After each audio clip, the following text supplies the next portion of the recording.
can be fun. Isn't that sweet? And it reminds me, I'd like to wish you Happy Starvation Day.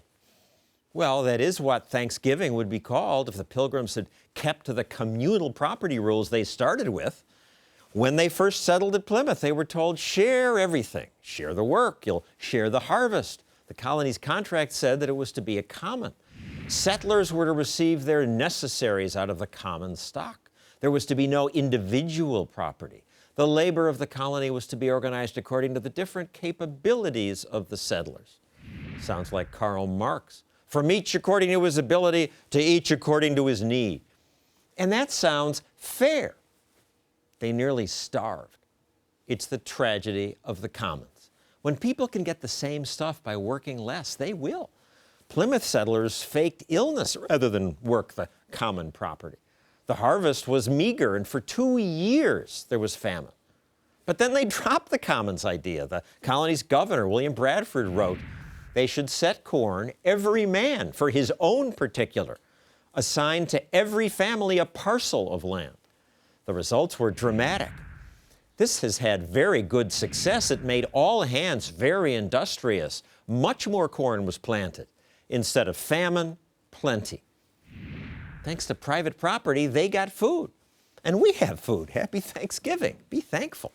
Now, if only more people realize that it's private property that allows us to have wealth, to create wealth. Some people in the privatized park understood that private ownership does good things. Private ownership or public ownership? Private. Private ownership. I think they run things a lot better than the government does. Yeah, facilities upkeeps are better. Private. Others had to have it explained to them. But you said private was not so good. You got me there. The private managers delivered when government didn't.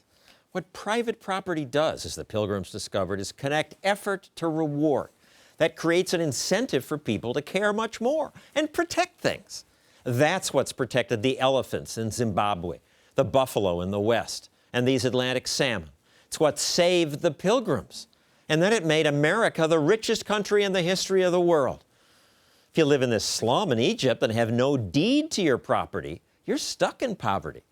But when you know that your home or your store or whatever you make is safe from confiscation, then you can borrow and take risks and invest. That gives you the power to prosper. And that's the lost lesson of Thanksgiving. So, happy Thanksgiving. Go prosper. Have a nice weekend and good night.